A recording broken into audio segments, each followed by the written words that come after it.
love the sound of brass instruments like these trumpets, trombones, and of course, horns. Me too.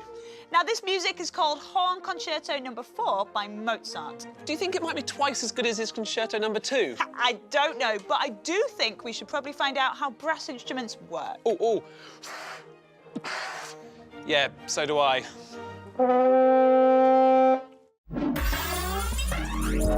Brass instruments like this trumpet make sounds when the air inside them is made to vibrate. Vibrating air molecules bump into the molecules next to them, which makes them vibrate too. This creates a sound wave which travels through the instrument and comes out of this part, which is called the bell. When a sound wave reaches our ears, we hear the sound. We can imagine what those sound waves look like using this spring. So, Greg, catch one end. Nice. And if we imagine that the brass instrument is at this end, then as that sets the air vibrating, it starts off the sound wave like this. Oh, yes. Wicked. Look at that. Good, isn't it? And you can see the vibration travelling all the way along the spring. Chuck it back. But how do you get the air in the brass instrument to vibrate? It's not as simple as just blowing into it. It's time. Still can't do it. When you play a brass instrument properly, this is what your lips look like. In super slow-mo, you can see that your lips have to vibrate, which means they're moving backwards and forwards really quickly. Believe it or not, a player's lips can vibrate over 1,000 times a second. It's the player's lips vibrating against the mouthpiece that makes the air in the trumpet vibrate, and this creates the sound waves. But these sound waves don't come directly out of the bell. Instead, they're bounced backwards and forwards, creating what we call a standing wave. Let me show you. Right, we've got a rope here, and Greg, can you... That end, brilliant, hold it. Now, what's going to happen is Greg is going to wiggle his end of the rope. It's going to bounce off me, and we should create a standing wave. So go on, start your wiggling. Go on, go on, go on. And there we have it. That is a standing wave, and it's known as a standing wave because the wave doesn't look to be moving, even though we are wiggling the rope. Can I stop yet? Yes, you can. Thanks. So, what happens is the air inside the instrument is vibrating. That then sets the air outside the instrument vibrating, and the vibrations then move through the air until they reach our ears.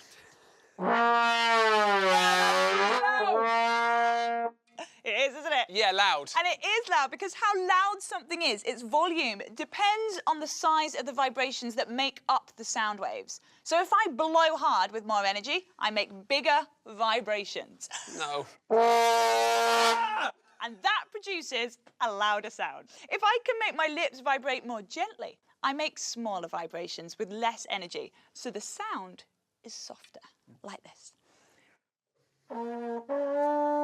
Yeah, I prefer that. Thought you might. The earliest brass instruments weren't in fact made from brass at all. They were made from shells and animal horns, which is how some of them got their name, horns. Makes sense. Now, modern brass instruments, like this French horn, look a little bit different. Now, one thing you might not have noticed at first glance is they are just really long tubes. They're just curled up really tightly to make them easier to hold and to play. Now, if we were to unwind all the tubing in the French horn, you'd find that it's a whopping 5 meters long. A sound is coming out, but the thing is, a major problem is that it's very difficult to play lots of different notes. What sort of note comes out of your brass instrument depends how much air inside the instrument is vibrating.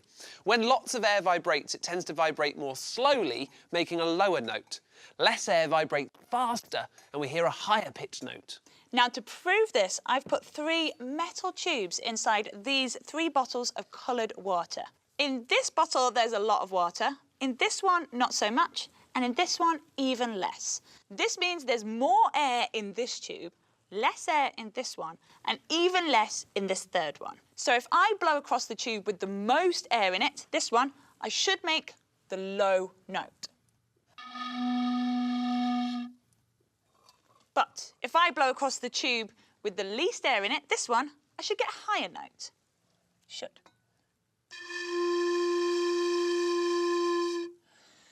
And if I blow across the middle tube, I should get a note that's somewhere between the two.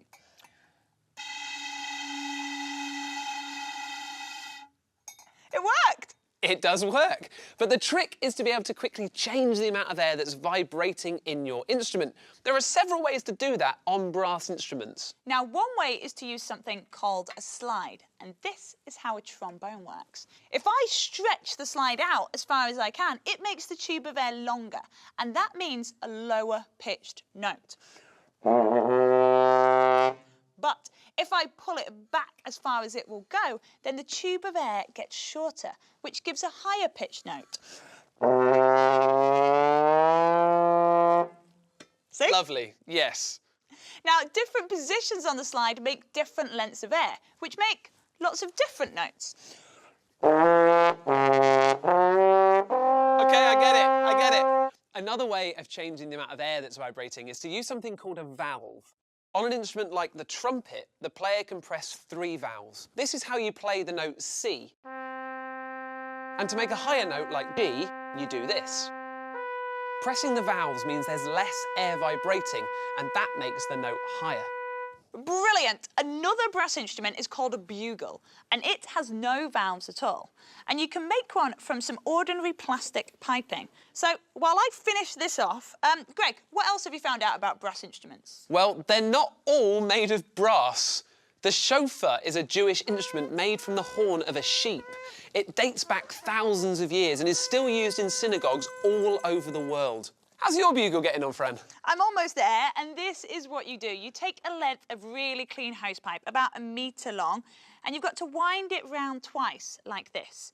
And I've used sticky tape just to hold it in place and stop it from unwinding. Then again, we use a clean hosepipe connector, and we attach that onto one end, and this is going to be the mouthpiece of our bugle.